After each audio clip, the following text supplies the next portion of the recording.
What's up, people? I'm Shaggy, the opinionated hippie, and today I'm going to talk about Crosby, Stills, Nash, and Young's first live album that they ever released way back in 1971, Four-Way Street, a collection of songs from a series of shows from 1970, New York City shows, LA shows, Chicago shows, so well-balanced representation of the United States. The shows, and these are the shows from which the sort of legendary backstage fighting episodes took place. Zappa referenced those on his 1971 tour, the Flo and Eddie groupie era. I have to say, my entire life, I've been a huge fan of Deja Vu, the Crosby, Stills, Nash and Young album. I recently did a video about that. But I really never, ever kind of came around to this album. And it's not something I've ever really listened to a lot. It's a double album in which one of the LPs was devoted to the acoustic stuff and the other LP was devoted to the electric stuff. And I definitely preferred the electric stuff more so than the acoustic stuff for a variety of reasons. And even the electric stuff, I don't know, I had complaints about, though some of it is really, really good. But I've been re-listening to it in the last week, only because elsewhere on the channel, I started doing the Neil Young discography. And right between the second and third albums, they released the Live in '69 Fillmore recordings. And so I thought, that's interesting.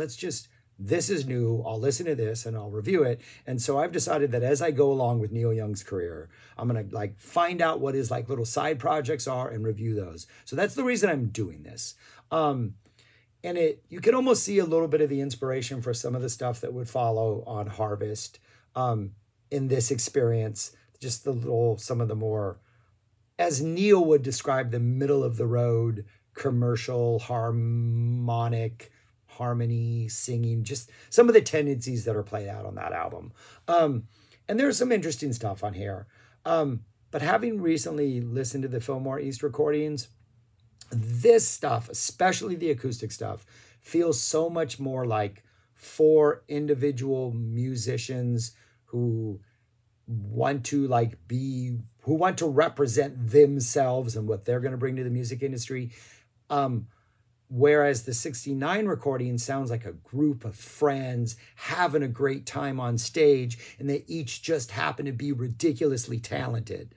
That's not the vibe I get in the acoustic stuff. The first pretty much half of this album on this release.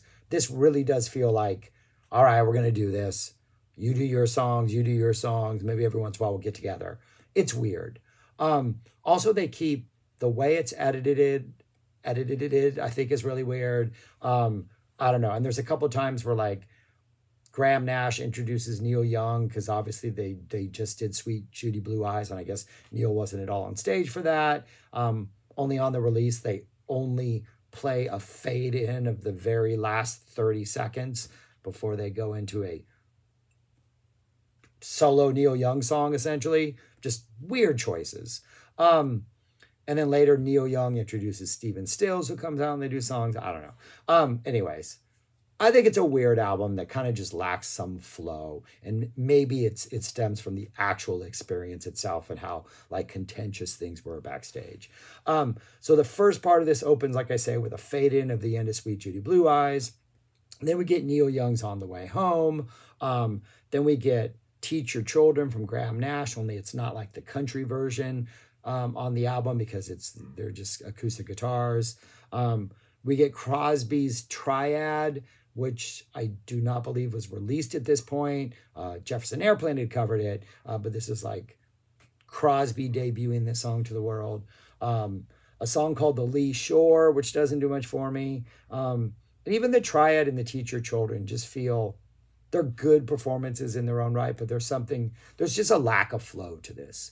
And then the highlight for me of the side A, I think, is Graham Nash's Chicago, which is just a piano song instead of guitar. So we get a sort of different musical flavor. And it's a really cool song. So a strong ending to what is a really disjointed side of music. And that's the original side A. Side B continues with Graham Nash's Right Between the Eyes. A true man looks you right between the eyes or something. It's not a song I've ever connected with.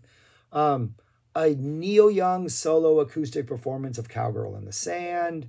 There might be a secondary guitar player on some of this, but they're definitely not the focus in any way. It's whoever's singing the song. And I love that song, but on the 69 shows, they were doing full-on electric versions of Down by the River. So maybe save this song for the electric part of the show. And just being that there were other Cowgirl in the Sands out there, especially now, I think this one is just, it's cool. A Don't Let It Bring You Down, just nice to hear. And then something I'm not a fan of and a song I've never liked my entire life. Stephen Stills with Neil on stage, they do 49 Bye-Byes into America's Children, which is like a crazy, upbeat, weird reworking of For What It's Worth that I don't really connect with. And Stephen gets really like hype into the audience. We get some audience interaction and some just like, I don't know. It's something I never ever just connected with. And then the whole thing closes out with Love the One You're With, which is a song I've never liked my entire life since the very first time I heard it on the radio. And it's a song that got played on the radio a lot in LA. I've never connected with that song. So anyways, it's a rough side of acoustic music for me. And I think a lot of it has to do with the fact is it just feels fractioned. It just feels like these disjointed moments by these individuals. So much different than the vibe on the 69 release that just came out. Highly recommend that. So yeah, those are my thoughts on the first half of this album.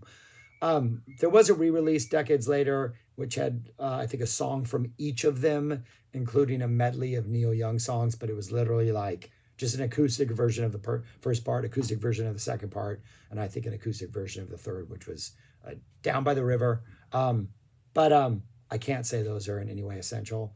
Maybe they are. I'm not really experienced in those. And I tried to listen to them on streaming, but I wasn't that engaged. So who knows? Maybe I'm just like have this negative attitude towards anything acoustic from this tour.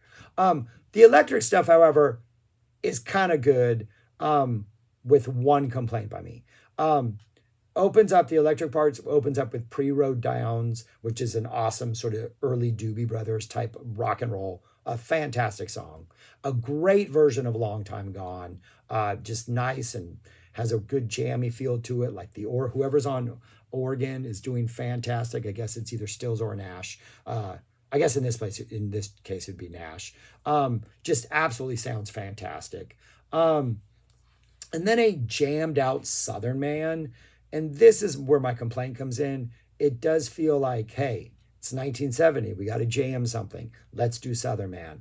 And it doesn't feel organic. They switch into this like sort of different vibe that doesn't have that Southern Man menace to it. And they solos and, Stills and Neil Young sound fantastic. The band is fantastic.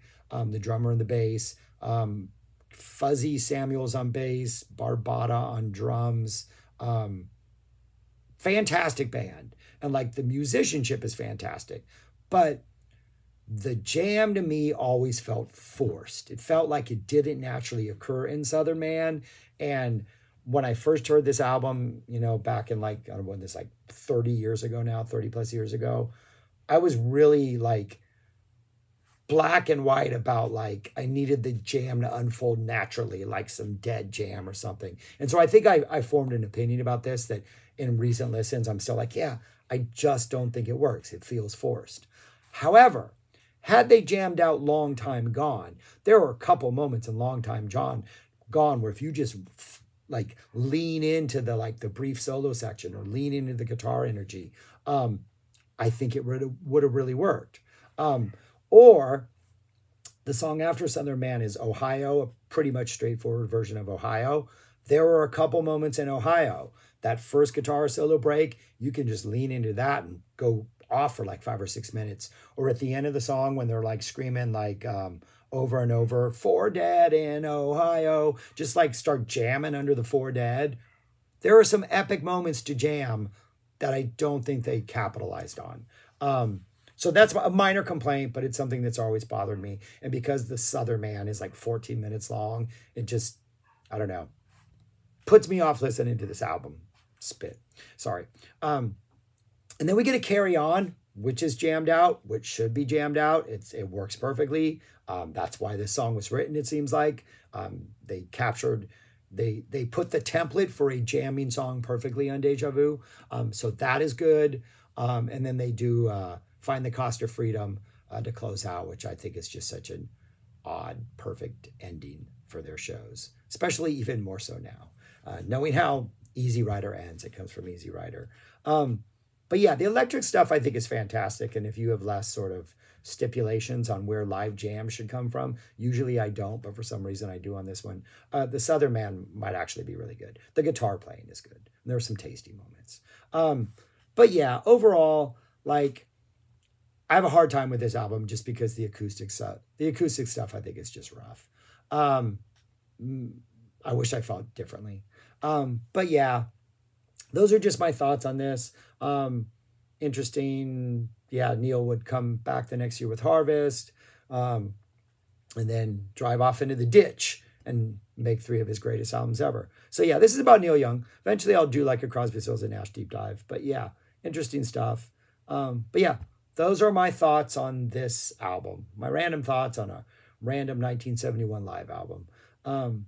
Let me know your thoughts on this, what I'm missing, what I got wrong, why you love this and I should more. I wish I liked it more, but I just, these preconceived notions that I've been carrying with me for decades, I just could not get over this past week.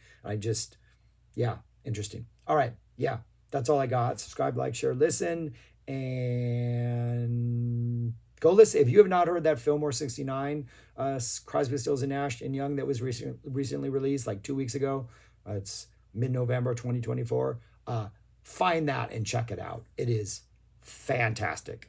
I think it is much, much, much better than this. And there's a really long jammed out Down by the River that is amazing. All right, peace. Talk to you later.